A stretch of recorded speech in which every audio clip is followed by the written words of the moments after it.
government officials insist that this is an isolated incident. Warning. The following program contains explicit language and mature content. It is not meant for the easily offended. So if you are an emotional pussy, please refrain from listening. Thank you and enjoy.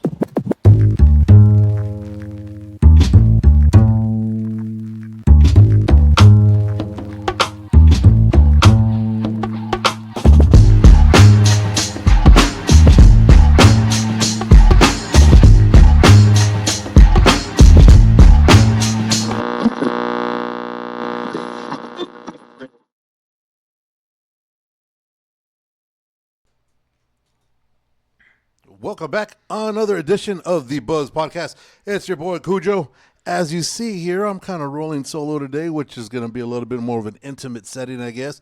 Remember, before we go on, like, subscribe, hit that button on there, follow us, give it all that good stuff. That way we could keep on providing you with some dope-ass, people that have great stories to tell. And one of those people, as you see in front of us, he goes by many names. His Instagram handle is Mystic99.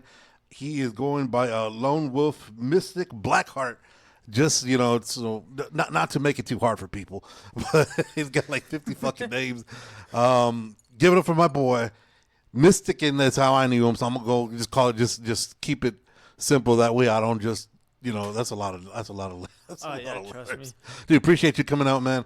Oh, thank you. What's the name? Where did the name come from? This name, the original. The original name actually came from my grandpa, and funny thing is, it came by accident. So, okay. Before I was gonna become a professional wrestler, I had to come up with so many names because he did tell me it's like I had the mask down, but he told me it's like now you just need a name for it. So I just came up with just 3, and one just clicked. And it was just Mystic. I was just go by as Mystic. And then he's like, that's good and all, but Mystic needs a little bit more in it. And then we were outside cleaning his backyard. And usually when we always take like small water breaks, he's over here trying to toss his water into the trash can. He missed. And then he's like, oh, I missed again. And I'm like, putting name, and I'm like, missed again. I'm like, that's perfect right there. Okay, damn. All right, so it came because of your gramps. Yeah. All right, so before we keep on going, just bring the mic a little bit more to you. That way, I want to make sure That way, I mean, you can sit back, whatever. But that's why we could hear everything perfectly. So what were the other 2 names that were on that list, if not Mystic? Honestly, do you remember?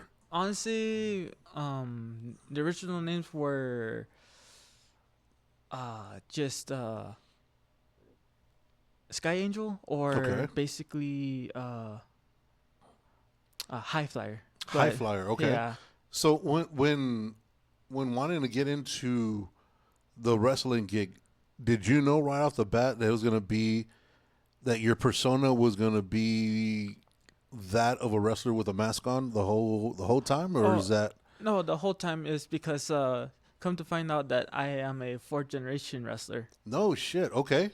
Yeah. Dope. I am related to the God Promotions, basically El Covarde Jr. I'm related to those guys. Oh, okay. So is that a family tradition then with the masks? Yes and no. I just basically fell in love with not just wearing the mask.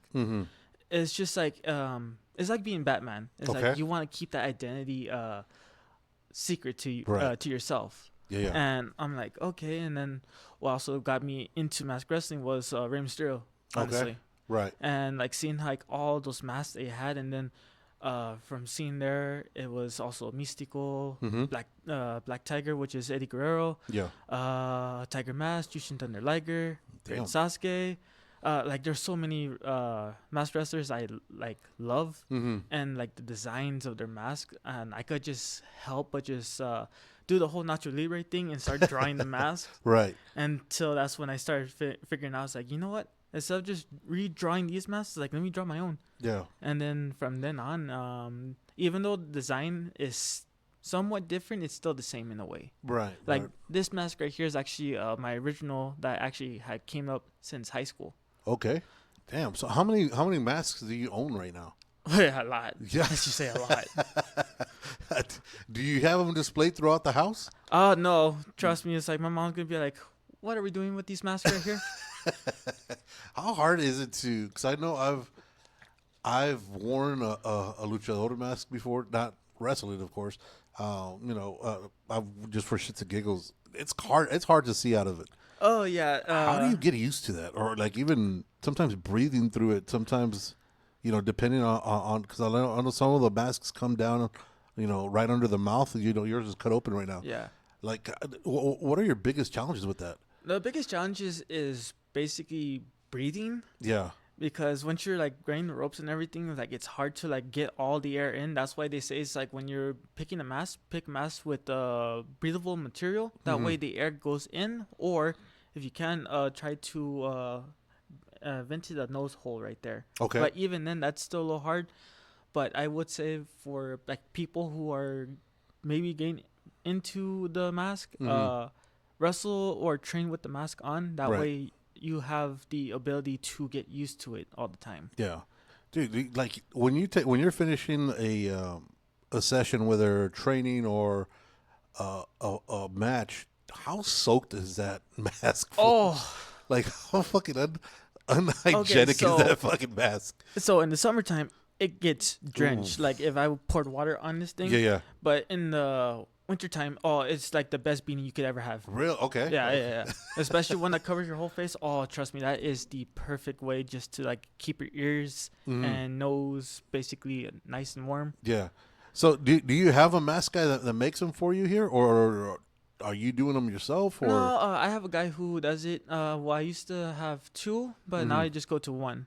Okay. But I'm glad that I'm glad I go to this guy because the material that he has is more like material I've seen like with Rey Mysterio and Sin Cara and all that stuff. Like they had like all these nice materials. So I'm like, oh, I really want that. Right. Yeah. Afterwards, I got to get that dude's name because I need to get. I want to get one done. Actually, I think it'd be cool if we could get one like with a podcast logo. Oh, that would be so cool. Or because I know I want to get one with, like for my football team because I like being whenever I go to the games. I like being that ignorant fan that just stands out. Yes. You know what I'm saying? Because fuck it, why not? I'm spending $400 on a ticket. I might as well be ignorant. Because I mean, I've gone. So my team's the Kansas City Chiefs, and way back in the days when they were like horrible. I would go to Dallas and dude, those fans of the world, like they want to fight you. Oh yeah, well you're talking to a guy who's a Dallas Cowboys fan. Yeah. So they'll want to fight you when you're at their home. So I remember I went with a big old red sombrero, just to be an asshole, just so nobody behind me could see. I was like, dude, I don't care. I'm paying X amount of dollars for this. I'm gonna make this shit worth my money. So I think that'd be cool getting a mask. It'd be something different, integrating the heritage along with the love of the sport. When did you know you wanted to become a wrestler, or what drove you to be that? What kind of drove me was both me and my two friends in my neighborhood. We were all just like looking up some backyard wrestling videos because during that time back in 07 and 08, backyard wrestling was like the biggest thing ever. Yeah. And I'm like, wait, I have a trampoline in my backyard. It's like, why not we do this? Right. So from then on, even though some of my friends came and went, I still kept on with the whole backyard thing until I finally realized, like, you know what? It's like, this is what I really wanted to do. Right. And from right there, the last backyard wrestling company I was in, or with a couple of my friends, that's when I just decided to say, you know what? I'm just going to become a professional wrestler. Because fate just led me to one poster, and I saw it, and then I went to one of the shows. Okay. And from that show, I heard they're doing some wrestling training, and I'm like, was that here local? Yeah, that's here. That was here local. So, what were the videos you were watching? Were those the videos that would come out like with those promos on like 2 a.m. where everybody's yelling, "Holy shit! Holy shit!" Was actually, it that? Yeah, some of those, and then there's like some that from that song that always keeps on playing the ECW theme song. Oh, okay, with the bodies at the floor. Yeah. It was normally that and everything, and I'm like, man, these guys are freaking insane. I'm like, maybe we could do this. Like, we may not have a ring, but it's like we have a trampoline. So you guys were using the trampoline as a ring? Oh yeah, my mom was so pissed every time we keep breaking that thing. Yeah, I could just imagine because I mean, if just one body alone, yeah, depending. I mean, that's got to be a big ass trampoline, though. Oh yeah, but during that time, like we were a bunch of like small, skinny kids. Yeah, but But- still, I mean, so did you guys set up? Were you guys able to set up ropes and all that? No, we were planning on doing like the whole, because we saw a document with the Jeff Hardy Okay. and like how they made their ring posts and stuff was wooden posts digged into the ground, covered up in garden hoses. But I'm like, my mom's all like, we are not gonna do that. Yeah, that's a definite no. Oh, dude, that's definitely to get your back broken when you're going into that, man. That is fucking bonkers. Garden hoses as your As our ropes, yeah. as your ropes. I mean, there's no bounce off of that, but I mean, wow. Because so one of the things when ourselves or myself and the guys from the Takeover show, shout out Misa and Chewy, we went through a training because I wanted to make sure, like I said before, if we're gonna talk to you guys about it, and some of us are gonna use the F word, right, the fake word that everybody hates, or you know what I mean? So much. I was like, instead of me just talking shit and not ever doing it, let me try to go through some of the stuff, and so I can see how fake it really is, and Yeah, and I was there. Yeah, it's very eye opening to see, get the understanding of why certain things are done, and how it goes. When you were running the ropes, you were, I think, there was probably a total of like 9 of us there, give or take, 10 of us training. I think so. I think you were running it the most violent, and I think you had to have been probably the thinnest and like smallest guy there, but you were running it the most violent compared to anybody in the training facility. What is that? I mean, why do you run those ropes so violently? As basically a force of habit, but also it just shows for me that I could still move that fast because I noticed during that time after wrestling for 10 long years, I started noticing I have been getting just a little bit slower. But thanks to the 2020, I have gained a lot of weight, and not in the good way. So once I started realizing that I started losing more weight, I'm like, okay, I want to see like how fast can I run these ropes, and it's like it's not like violently. It's mostly like for me, it's just like a force of habit for me. And also, wherever I go, it's like I always have to test the ropes every time because that's like a way for me is giving thanks to the ring because every time I always hit those ropes, it's always a thank you because every single ring that we step into is like it's not just the wrestlers, it's not the referee, it's always the ring itself too because that always takes most of the impact and the punishment from every single wrestler every single time. Yeah. But yeah, the reason why I hit those ropes is because it's my way of saying thank you to the ring, to the promotion, and also to myself because I know that I could still do this. Right. So you've been in 10 years already? Oh yeah. Oh, dude, but you're so young though, man. I look young. Yeah. I look. So how young are you, if you don't mind me ask, or is that part of the mystic also? Well, I'm almost close to my 30s. All right. No, you're young, dude. I still got you for like 15 years, easy. Yeah, but the kind of stuff I've been doing for like the past 10 years is like my body feels like it's aging around like a dog. It's every year is 7 years.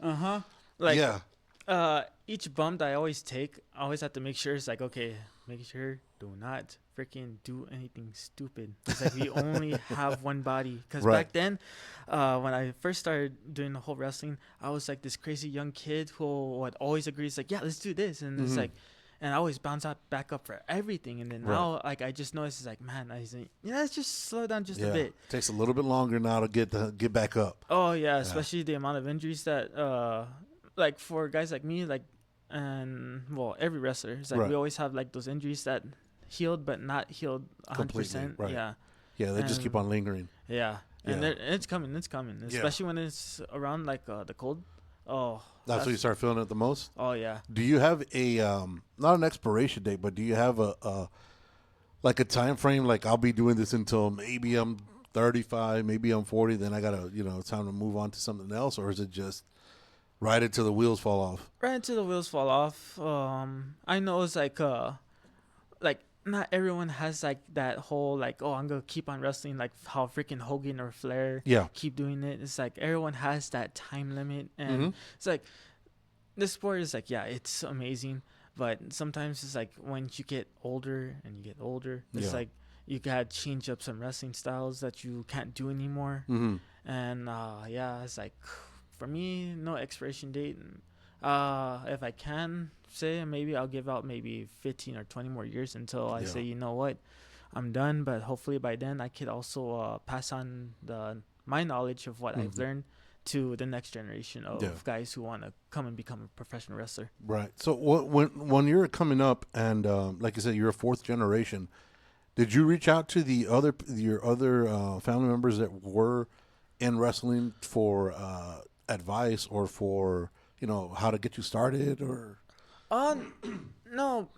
Basically during that time, I didn't know I was related until like my mom just told me just one day when we're at Lynn's. She's like, "Oh yeah, this is your uncle." I'm like, "Mom, the heck?" Oh yeah. By the way, how far into your wrestling was that already? I think I was probably like maybe around like my second year. Okay. And yeah, that was like I was just like tripping out because I'm like, how come you did not tell me this sooner? Right. No, I don't think she wanted you to go that way. No, trust me. She keeps telling me every time. It's like, I hate when every time you step into that ring. It's like, because like for her, it's like I always have to keep telling her every time. It's like I'm okay. Right. It's like I'm not in that other promotion where I keep getting hurt every time. It's like these guys right here are taking good care of me. Right. It's like last promotion, yeah. No, everybody has an idea, right, for what you should do or what your body should do, regardless of what you're telling it. Oh yeah. And luckily, you know, with the Nation of Wrestling, like I said, when I was out there, you guys are definitely one of a kind, man. You guys were all awesome. It was definitely cool when we did the training that there wasn't one.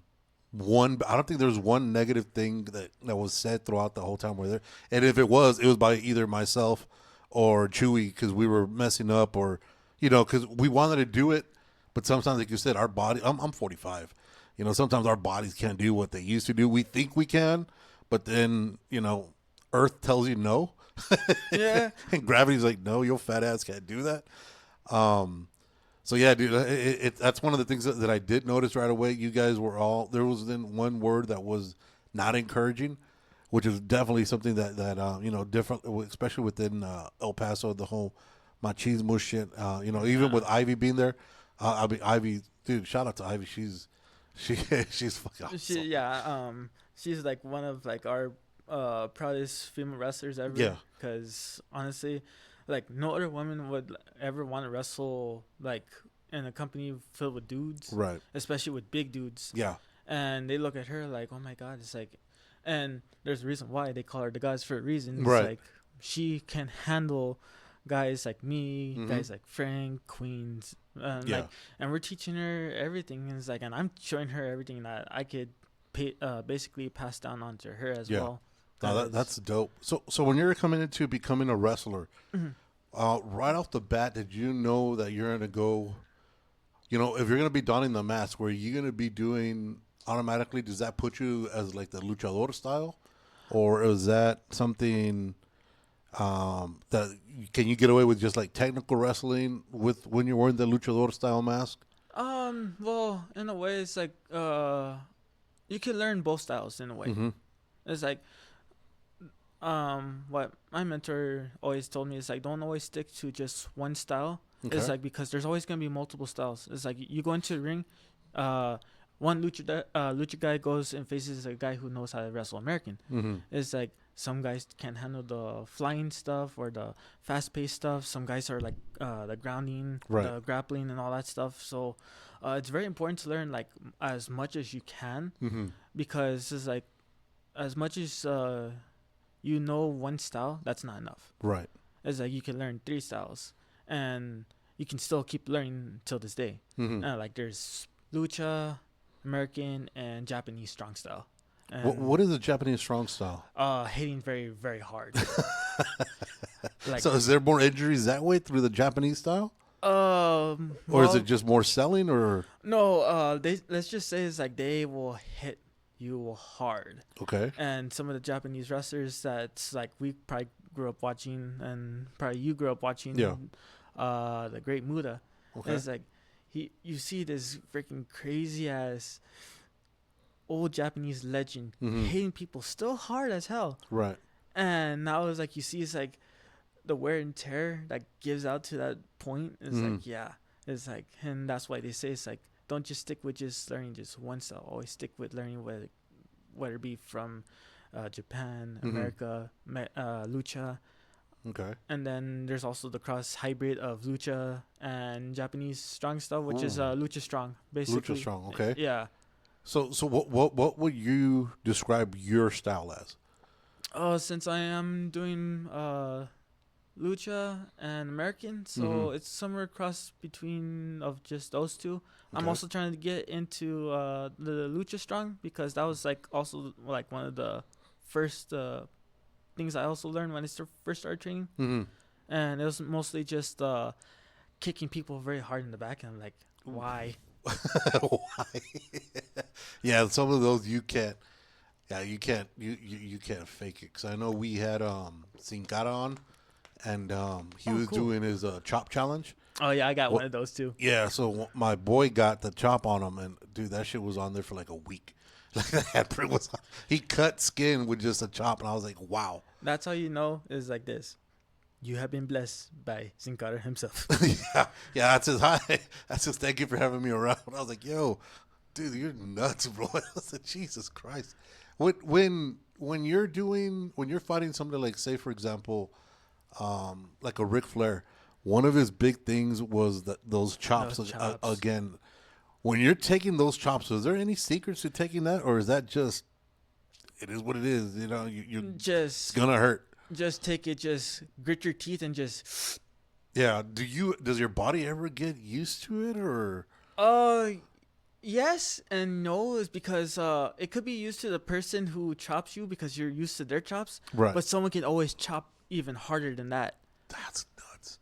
Yeah, because I know I can't even fathom it, because I know when we did the chop here, so my boy took off his my old co-host, he took off his shirt, and when Sin Cara hit him, it sounded like a gunshot. Yeah, it sounded like a shotgun. And I was just in this little room. I was like, holy crap, this is crazy.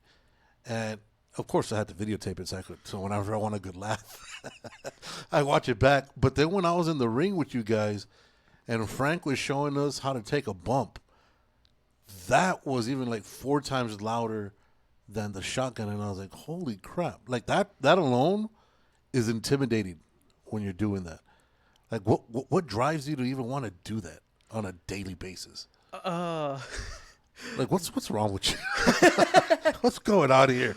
Well, like I said, it was just the love of the sport. Yeah. We already know what we're gonna get into, but it's mostly just the adrenaline because the moment that we step out through those curtains, it's like the fear, the doubt is all gone. It's like we don't even care if about the bumps of ticking on the ring posts or the turnbuckles or even the ring itself. It's like we just go out there and we're just like, yeah. But once we just go back in, it's like, okay, the adrenaline wears off. It's like, Yeah.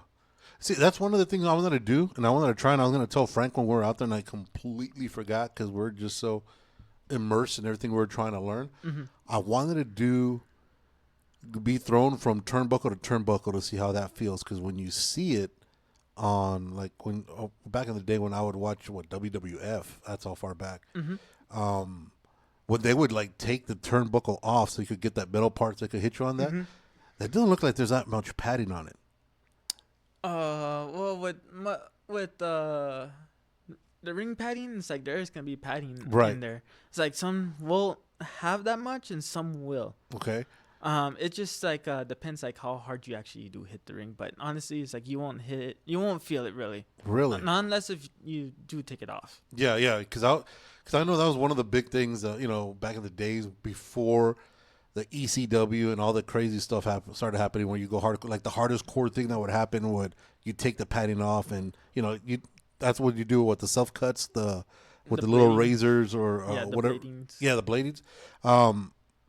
Yeah, because I wanted to do that because I was like, let me see what this is like, because I've been watching it my whole life, and I was interested to see.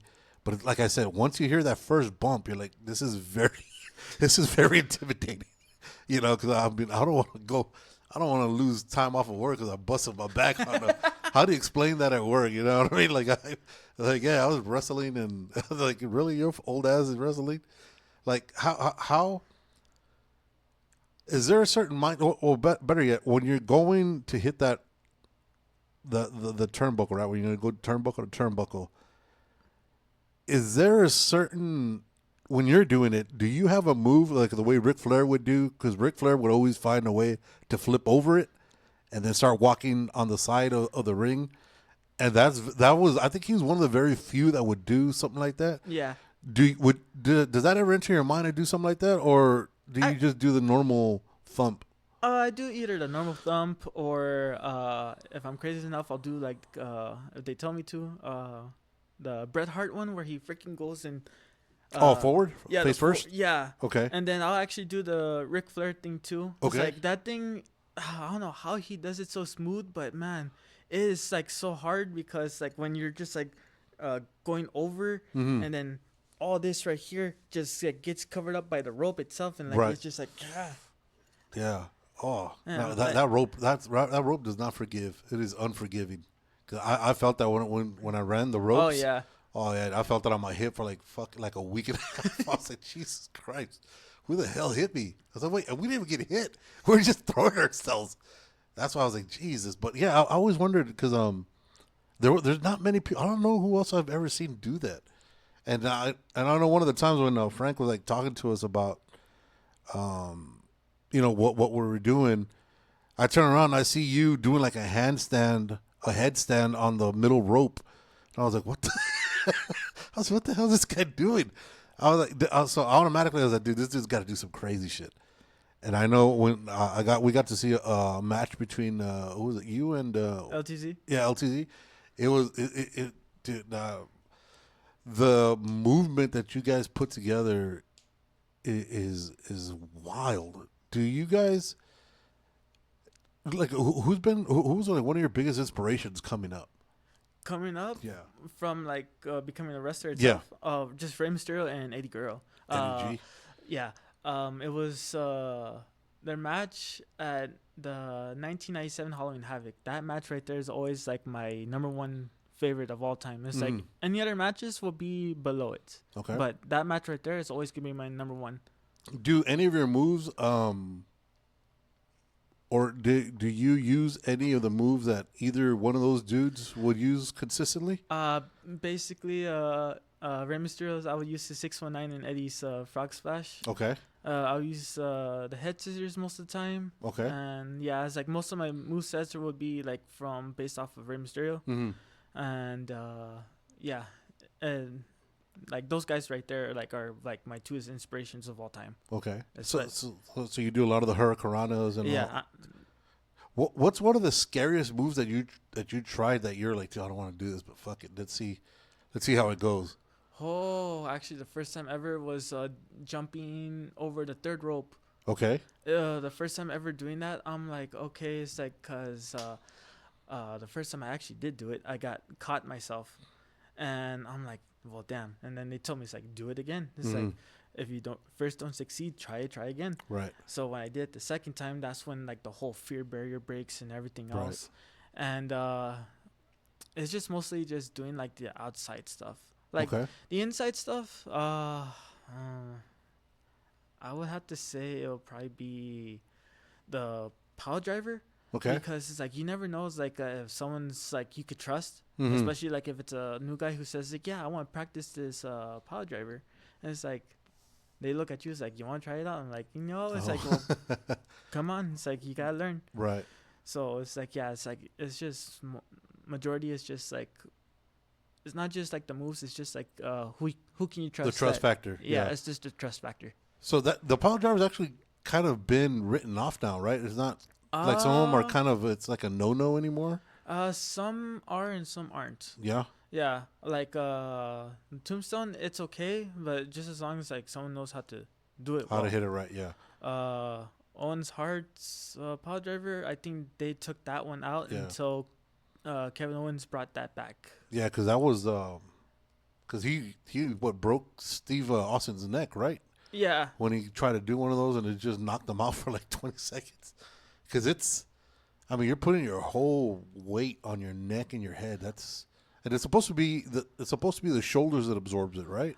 Yes. It's mostly just also the hand placement too, but it's just the trust. Yeah. Because like I said, it's like you never know. It's like if someone basically doesn't like you, Right. and they'll just try doing it on purpose. It's like I said, it's those trust factors. Mm-hmm. It's like you gotta put a little bit of trust into someone. It's like, hey, it's like I'm gonna make sure I take care of you. Yeah. You take care of me. Boom, boom, Does that happen a lot, or there's like that animosity or that hatred between each other that's kind of like low key, Or or the jealousy, I guess you could say? what I've seen in my career is like only maybe like 3. Yeah. I think I got into one of them Mm-hmm. when I first started. But nah. It's not normally just like the jealousy. It's just like the beef because some guys just don't like you. Mm-hmm. The moment like you even if you show respect to them, give them a handshake, it's like some people just look at you and like, yeah, I don't like you. I was like, Right. for some reason, I just don't like you. They just made up their mind. You're not one of them. Yeah. Damn. Do you remember what your first match was like? Oh man.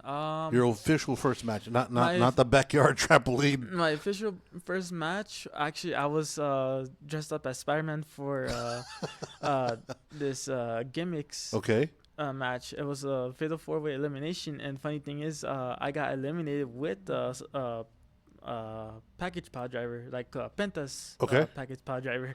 So, yeah, my first match was ever dressed up as Spider-Man, and I did it for the kids because it's like during that time, around 2017. Mm-hmm. I think Spider-Man like TV show was like a big thing right there Okay. during that time, and they were like, "Hey, it's like you know what? It's like you move exactly like Spider-Man. It's Mhm. like, do you want to be Spider-Man?" I'm like, "Shit, why not?" Yeah. Well, yeah. You still have a mask on. You could still do everything. I mean, if you have the movement of it, I mean, everybody wants to be a superhero, right? Oh yeah. Why? I mean, why wouldn't you be? What's one of the things that What's one of the things that like the hardest sacrifice that you've made for the love of the sport? Time, money, and also basically spend time with some families. Mm. Cause either like I had to be there for a show, Yeah. or I can't miss the show. Mm. The money is the biggest sacrifice because Right. wrestling gear and training, it's not cheap. Right. Especially for wrestling gear, it's like you know that you always have to have like more wrestling gear because Mm. your first wrestling gear, that will be your first ever wall piece that you could ever have, because the moment that you see a hole or tear, it's like, well, I can't fix that. Right. Yeah. So wrestling gear consists of, besides the mask, is what like the pants or the tights, the jumpsuit or whatever it is, and then the boots too. the boots. Yeah. Okay. Damn. So how many of those do you go through a year?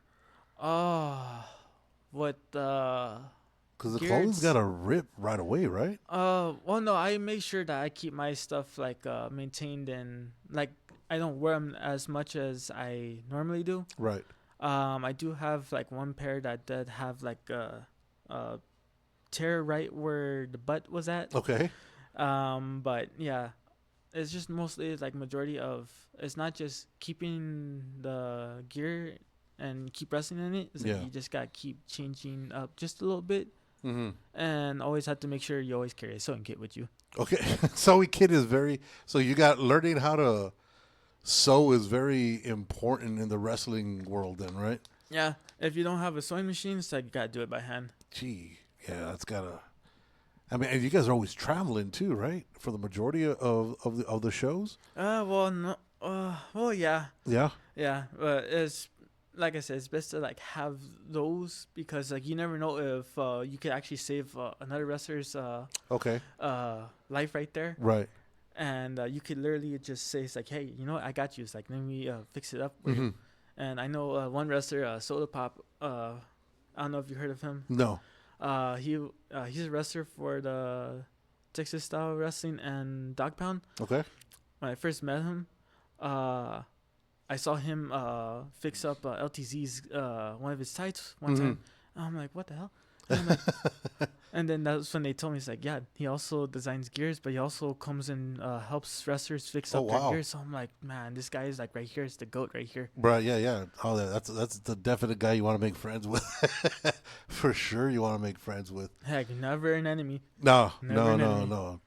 Especially when your lifeline is in their hands. Yeah. No, definitely don't want to have that enemy thought, or it's not worth it. No, it's not. What's something when people think of wrestling, right? Automatically, everybody's like, "Oh, are you the WWE? Are you the big names, right?"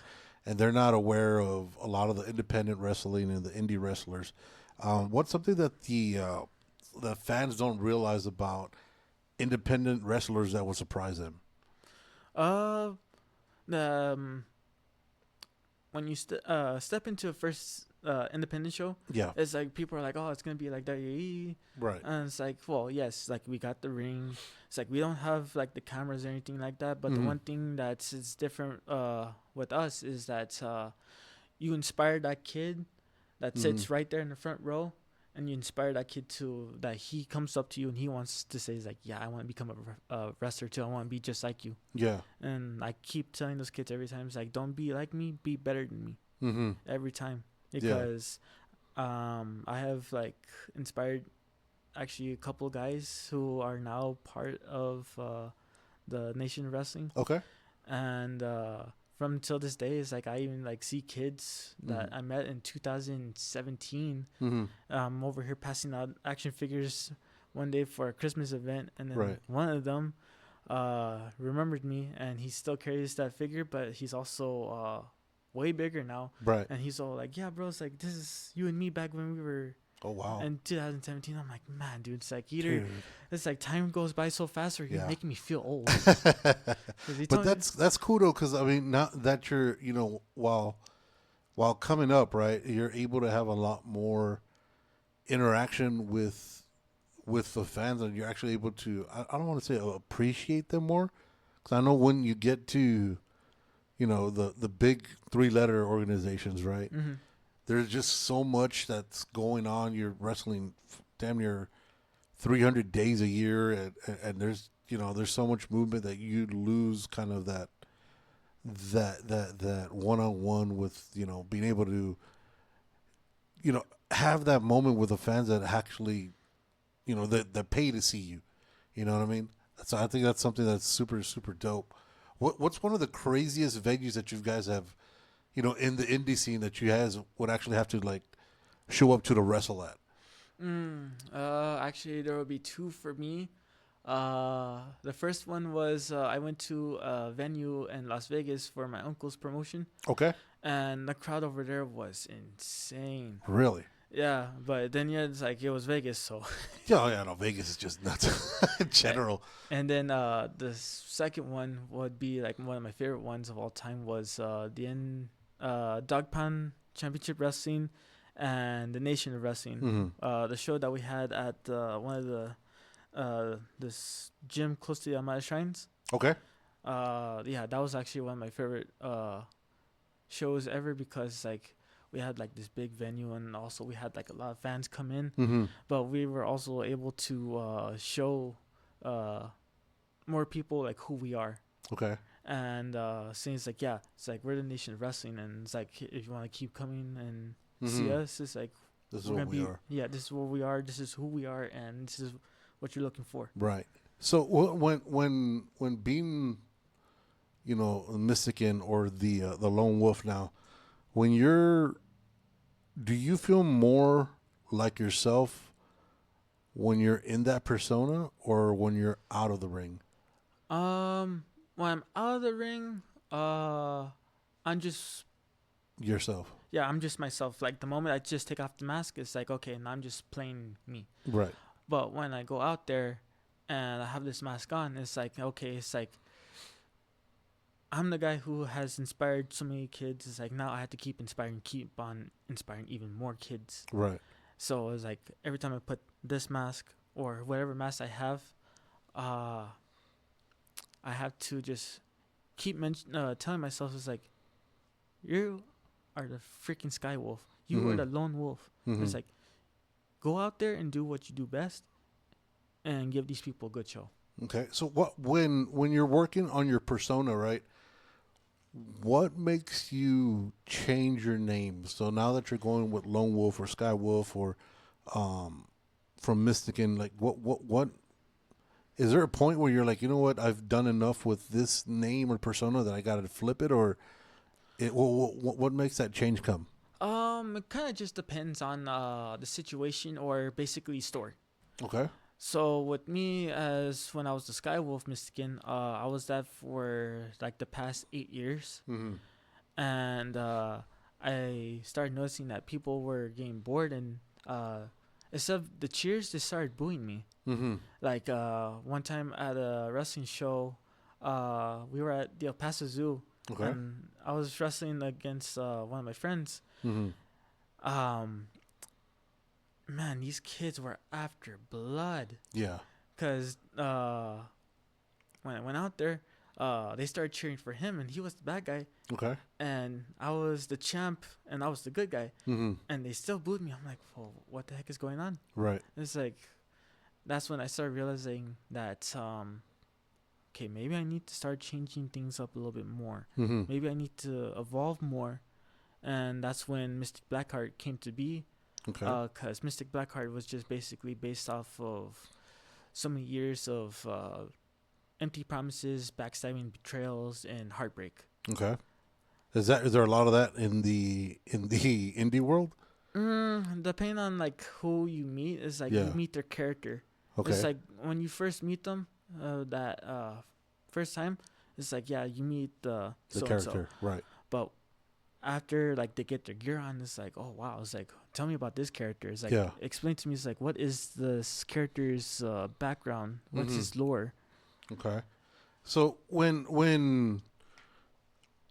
think you're the babyface for a majority of your career, right? Well, I'm a heel right now. Right. But yeah, for like my whole entire wrestling career, Right. I was like. So how hard is it to go from babyface to heel?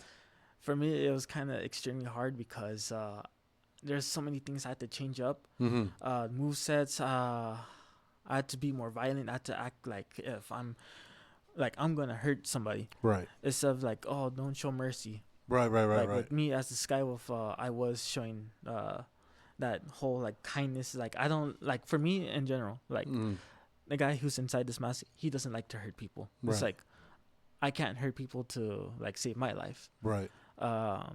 But thanks to Franks and Queens, they showed me the way of like, you know what? It's like, no, you had to stop being the Skywolf. It's like, now you're a Mystic Blackheart now. It's like, you gotta change things up. You gotta be that ferocious guy that has dealt with so much BS in his life that now is like, put it into that character. So I'm like, yeah. Is there a certain thing that you tap into to get the hate out, I guess you could say? No, not really, but it's just mostly just getting into character. You just gotta remember, it's like there's two switches. Right. There's the face, and then there's the heel. Right now, my switch is stuck on heel, and it's covered up in duct tape until they say it's like, you know what? Let's flip it. Flip it up. Yeah. So do you feel it? Do you feel a little refreshing now that you can act instead of feeling like with the pressure of, I want to inspire, I want to, help, and I want to do good. Now you pretty much can act like a complete a-hole, and you know what I mean. Does it feel a little bit more relieved that you don't have to, I guess, push a certain not agenda, but like a certain personality? No. Or is it just difficult because that's not you? Yeah, basically, it's for me, like, I still have that issue because I have noticed that in my matches, like, there's some parts that I haven't realized until I look back. I'm like, man, okay, I could have acted more vicious on that, but I'm still freaking like holding back and all this stuff. Yeah. And I kind of do miss inspiring kids and like high-fiving the fans and stuff, but once you're a heel, you can't do that. Right. It's like you gotta be that complete a-hole. Yeah, you gotta push the envelope. Yeah. What's the craziest thing that you've done so far as for pushing the envelope to be, the ultimate heel? The ultimate heel. What actually the biggest push ever was when we formed up the group Frustration. Okay. It was the very first show for the Nation of Wrestling. Mm-hmm. After that, it was me, Alan, Yeah. and our friend Zion. Okay. And they had this idea. It's like, you know what? It's like, we're gonna put you guys in this group. We're gonna call it the Frustration. Okay. So we're like, yeah. It's like, let's do it. Mm-hmm. So once they gave us this idea, we're like, okay. It's like a little bit of a shocker, a little bit surprised, because like you never know like what we did. Okay.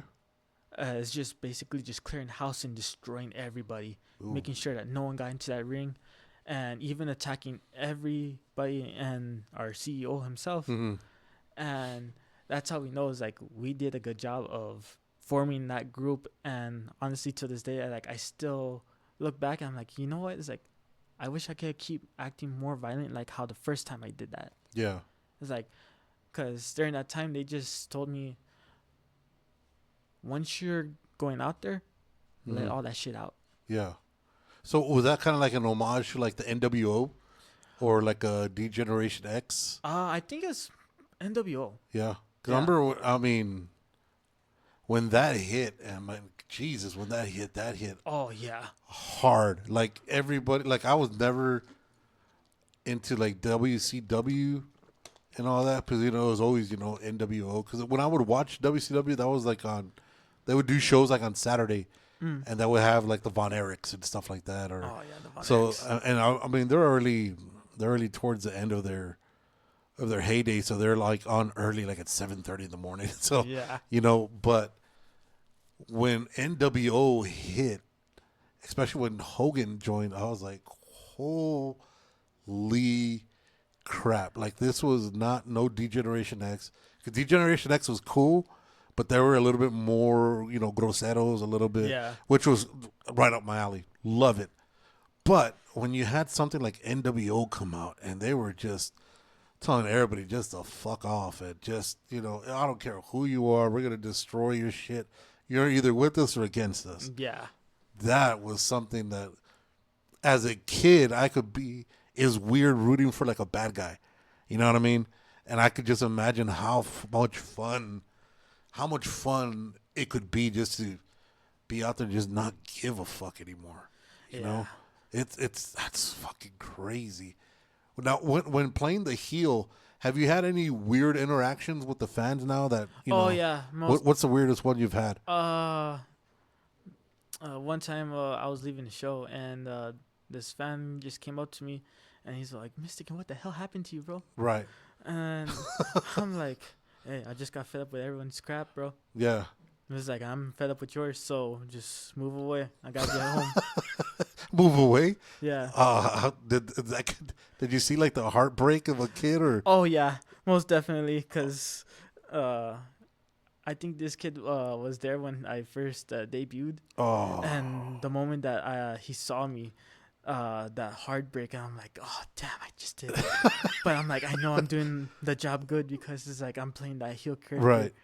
And I'm like, yeah, this is going to be good. This is going to be good. Dude, that's gotta suck when your hero tells you just to fuck off. Oh, no. And just go away. No, and especially like the Mexican crowd. Oh, my God. Yeah. Freaking when I went to my uncle's promotion, they found out that I became a heel. Yeah. Freaking all I just hear is "Chingue su puta." Mexicans will not. Yeah, we don't hold back. No. At all. Especially when it's. Oh, especially when it comes to like lucha events. Yeah. Oh my God. Those dudes are wild. You better hope that you don't run with the grandma who Yeah. carries a freaking chancla. Yeah, that should come into the middle of the square ring at any given second, man. Do you feel like indie wrestlers get enough respect compared to like the big name industries? Actually, yes. Really? Yeah, because like it's not just like their just the wrestling. It's like their grind. Okay. Like the amount of shows that they do Mm-hmm. and what they do in the ring. Mm-hmm. They just show off their craft. It's Right. like that's the one thing that you have to do is show off that craft. It's like you can't just go and just be like, oh, I'm just gonna just wrestle here and then just like give out like 0.5%. It's like you have Right. to give out that 110%. Yeah. And those guys right there, like the indie wrestlers who are now basically have became wrestlers in the WWE, Right. and it's like it's their grind. Mhm. It's like that's how you know. It's like when people say it's like, yeah, like those guys right there are looking at you. It's like you could be the next big thing. It's like take the opportunity. It's Right. like if you don't, it's like what are you doing here? Yeah, I know. Was it Showtime? And then now it's on Netflix. There's that show Heels. Mm-hmm. That's the best thing to see if you like want to see indie wrestling at its finest. Oh yeah. I think that's one of the. I mean, that show was it would just capture you in the feels because you're like, dude, these guys, you know, they're not making damn near anything. They're in debt to their eyeballs, but they find a way to put on, you know, a crazy show in the city. You know, Yeah. supports them so much. Yeah, that's something that I've kind of I've kind of like a lot more now when it comes to like indie wrestling. Because before, you know, a lot of people would be like, "Oh, if you're not good enough to be in the big leagues, then you know who the fuck are you, right?" Mm-hmm. But I mean, it's rare to make it to the big show. And that's just in anything, you know. You have your like when you look at football, as we were talking earlier, you have over what was the number? I think I saw like 75,000 college players, Mm-hmm. and there's only 53 roster spots on 32 teams. So that it's like a 1% chance for you to make, you know, Yeah, the big like leagues. for us, it's like Yeah. that's basically us joining like the big leagues. Yeah. It's like that one phone call or that one email. It's like holy shit! It's like that just got called by WWE, TNA. Yeah. And it's like for us, it's like that would just be like the biggest thing that would be blessed for us. is that- Which, if you had an opportunity today to have Miss Tekken or the Lone Wolf Blackheart on one of the premier wrestling promotions, which promotion would you prefer? Oh, Does man. it matter or Honestly, it kind of doesn't really matter for me. Cause for me, it's like my main goal is to wrestle all over the world first okay, before I decide like, maybe I want to go to WWE or I want to go to AEW or New Japan. It's Okay. like, it's like those hard choices. Is like, for like a kid that's Yeah. like picking a college. okay. So yeah, so you want to wrestle everywhere, and then from there see what works best for you. Yeah. Which one of the? Because it's what three? Is it TNA? Is it AEW or ACW? AEW. Or they no longer? It's now TNA and just WWE, right? I think As now. far as for the big leagues. Yeah, I think now TNA and WWE have joined together, Okay. so it'll just be WWE, AEW, and New Japan. Okay. I think. So between those three, which one of those three promotions do you think promote or actually appreciate the lucha style more? Honestly, if I could give that one, it'll be both. Well, actually, all three, all Mhm. three, because I have started noticing that AEW's been giving the promotion CMLL Okay. a lot of opportunities. Then there's WWE signing up with AAA. Okay. And Lucha's that's now, right. and now Lucha's being shown more, and like I've met half of the roster of the AAA guys Mm-hmm. in my career, Yeah. and to know that I see them on the big TV and Mhm. big and WWE shows, Right. I'm like, Damn, that's crazy. So if you're looking into the future, you know, say you're traveling the world or whatnot, you know, 10 years from now, what do you want people to say about your career when they see you 10 years down the road? man, what I want them to say would probably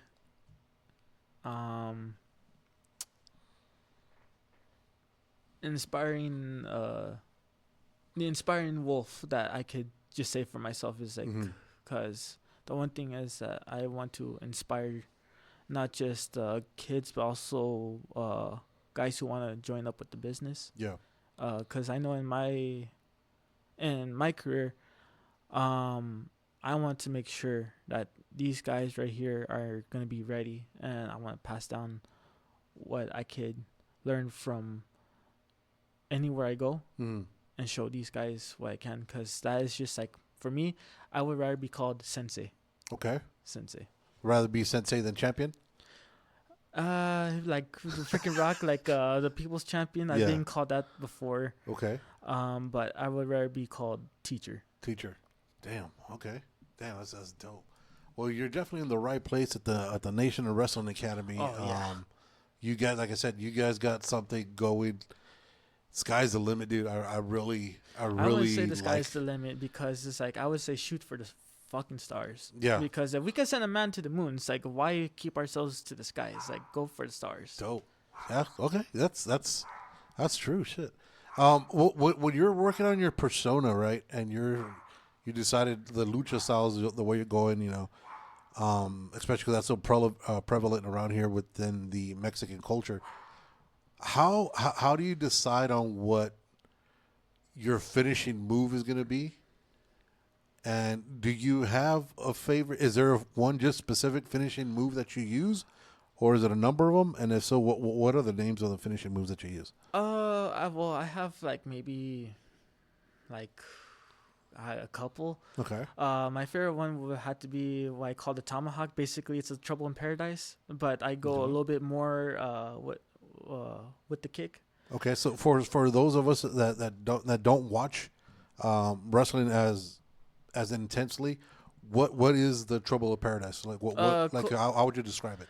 Basically, it's like Kofi Kingston's finishing move. It's that kick that he does. Like Basically all is it like the Heartbreak Kid. Like it's no like it's like almost like a karate kick, basically. Like if you're looking at a capuerta kick.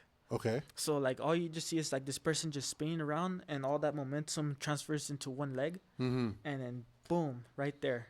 Dude, so when taking that hit, is there a trick to taking that safely without? Put your hand up. That's all it is. Put your hand up, and hopefully, if I don't go above, always go like this every time, because you never know, because that move right there is very, very dangerous, and I will always feel bad, because if I knock someone out with that kick, I'm like, God damn it, I feel like an asshole now. Yeah. Like, even though he knows that he got to put his hands right there, it's like sometimes it's like that move right there, I tend to also like go like a little bit too much, because I get too much momentum with that kick. Right. But all I could just say is like whoever's taking any type of move, is like, just brace yourself. Mm-hmm. Just brace yourself. Like, there's always gonna be moves for the big guys, and there's always gonna be moves for the small guys, Mm-hmm. and moves for the in between. Right. What's one move that doesn't, when you're taking it or when you're getting hit with it, it looks horrible to see, but when you're taking it, it's not really that bad on impact. Man, I could just say that there's basically like a lot. Mm-hmm. I can't give a that much of it, because I can't really remember which kind of moves there is, because there's like I said, there's a lot. There's a lot. Yeah. There's a trillion of them. Like when people are taking the backbreakers, is that as bad as it looks? Depending on like how you land. Okay. Depending on how you land, and depending like if someone doesn't slam you to a point where their shoulder is on your ribs. Okay. So then when they're doing the backbreaker shit, what's the best way to land first? Is it feet first, or is it just? Because I know when we're taking the bumps, Frank kept on saying that whenever you're, like if you're being suplexed or body slammed or just thrown, you always want to land with the top of your back, right? Yeah, with always. So when they're doing the backbreaker, like what's the best way to land with that also then? To ease the pain. Just basically land on the top part of your shoulder blades right there. Okay. The person who's giving it to you, well, he's just making sure that your back doesn't, like your lower back doesn't hit the ground first. Yeah, because that'll snap all your shit. Oh yeah, trust me. It's like I have dealt with back injury to where I thought I was almost paralyzed on that point. Oh damn. Yeah. Jesus Christ. So what is the name of your finisher? I call it the tomahawk. The basically, basically a Native American axe. Okay. Yeah. I call it that. Why did you come up with that name? Well, I'm part Native American. Okay. So, Tigua? honestly, I think I'm, let's see, not, Apache. Okay. So, once I found that out, I'm just looking at, like, you know what, it's like, there hasn't never been, like, a native luchador here in El Paso. So I'm like, I kind of wanted to try being the first. Okay. So I started also digging up some of my native roots, and also I have met a couple of like natives here in El Paso. And So I think the biggest one. No, so the guy that was like the biggest one in or Native American in Tatanka, was he really Native American? Yeah. Yeah. And he has. I have met that yeah. man. His kids are wrestling right now, right? Yeah. They're coming up. I believe so, but I met that man, and I swear it's like he was like the nicest man you could ever talk to. Mm-hmm. The first time actually meeting him, heck, the advice that he gave me, and the price for the pictures were also like expensive, but he actually kind of did drop it down for me. Okay. Because I did ask some very, very important questions. Yeah. And the moment that I guess like I probably asked him, that's when he's all like, yeah, you know, it's like, here, it's like, I'll do it half. That's cool. That's cool. Like, yeah, I even have like one of the tomahawks that I got, still hung on my wall, and has his autograph on there. Oh, dope. Yeah, that he was actually kind of short-lived, huh? But I mean, what's the lifespan of a wrestler in the WWE? Is it not that long, right? Because unless if you're injuries. Yeah, unless if you're like Hogan or Flair. Yeah.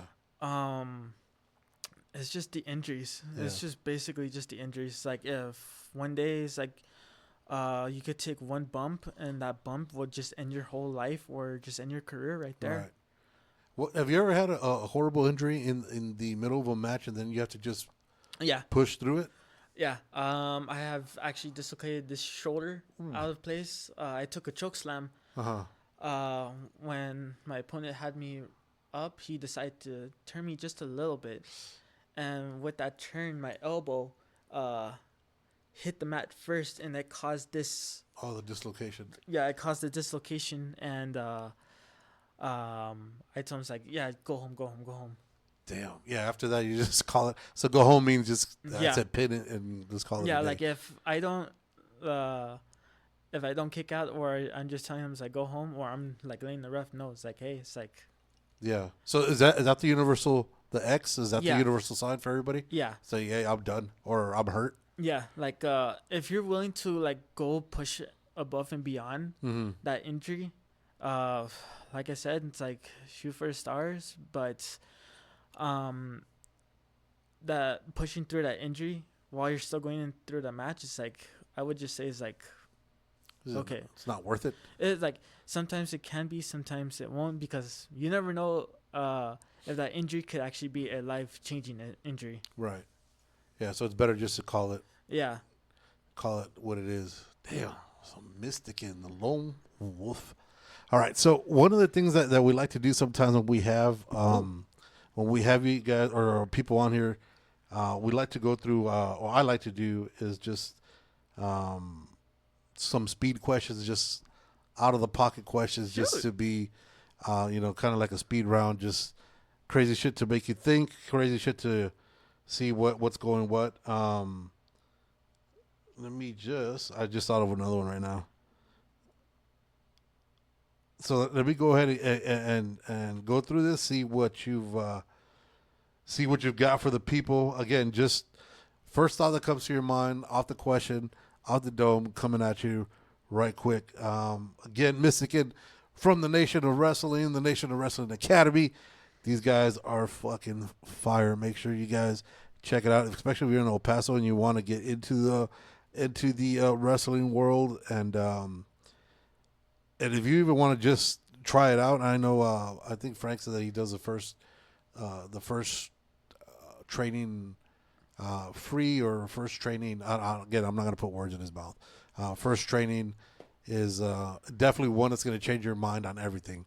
That's where you know if you're going to love it or not. But it's definitely something you got to do. Reach out to these guys, especially in the El Paso area or in the surrounding area. You guys want to find somewhere to go and try to train and learn from some people that are pretty fucking good at it. Definitely got to come out here and try it out. All right, so let's start off our speed round questions. First questions then. If you weren't wrestling, what would you be doing right now? Becoming an art teacher. Art teacher. Art teacher. Okay.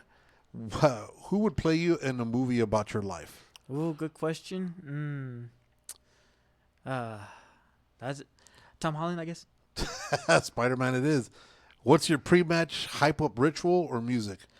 Hype up ritual. I will always do a dance. Like I always hop around and always warm up, and either that or I will always listen to the Super Saiyan 3 theme song from Dragon Ball Z. Wow. Okay. Would you rather take a chair shot to the back or do 100 burpees in a row? Chair shot to the back. All right. If you had to cut a promo during sex, what's your catchphrase? I got nothing for that except I'm about to take you to Slam Town. Take you to Pound Town? All right. Tag team match with a porn star. Who's your partner and what's your finisher called? Oh, the Eiffel Tower, I guess. That's the finisher? The Eiffel Tower? Dudley's had the 3D. We might as well call it the Eiffel Tower. Jesus Christ. And who's going to be your tag team partner? Oh, I don't know about that one. No? All right. Have you ever Googled yourself and the wrong kind of video pops up about you? No. No? All right. Dream opponent, alive or dead, who are you stepping in the ring with? Eddie Guerrero. Eddie G. Oh, rest in power. What's harder to fake, pain in the ring or happiness outside of it? Pain. Pain, okay. Finish this statement for me. Wrestling to me means... A lot. A lot to me. It means the whole world to me. Okay. And who's the biggest asshole that you ever met? Whew, I don't want to mention names. From the big names or somebody that you met and you were severely disappointed by them. Honestly, I have none so far. No? None so far. But you do have. So who's the biggest asshole that you? I would not mention names because, like I said, it's like the moment that this name's probably mentioned out, it's gonna be starting some beef. Okay. Trust me. So they're local.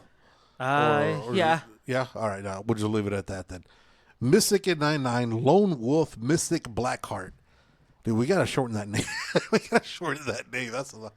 Is that something that's ever taken into the account? Is like we gotta shorten the name because. Oh no, some like this happened like somewhere around the beginning of 2020. Okay. I was in this other promotion when I barely just left this one. Uh-huh. They wanted me to stop being Mystic and they wanted me to be called something else. I'm like, I'm not gonna just like do that. It's like that would just be betraying my grandpa and the name that he gave me. Right. That he helped me came up with. Is like, and I told the promoters like, hey, it's like either you don't want that or it's like I won't join the company. Right. Damn. So take me as I am and don't. Exactly, because like our names are very important than just the mask. It's right. like if someone just told me to change my name, it's like no. It's like yeah. Have you ever lost your mask in the ring? No, Because never. I know do your opponents respect it and not try to?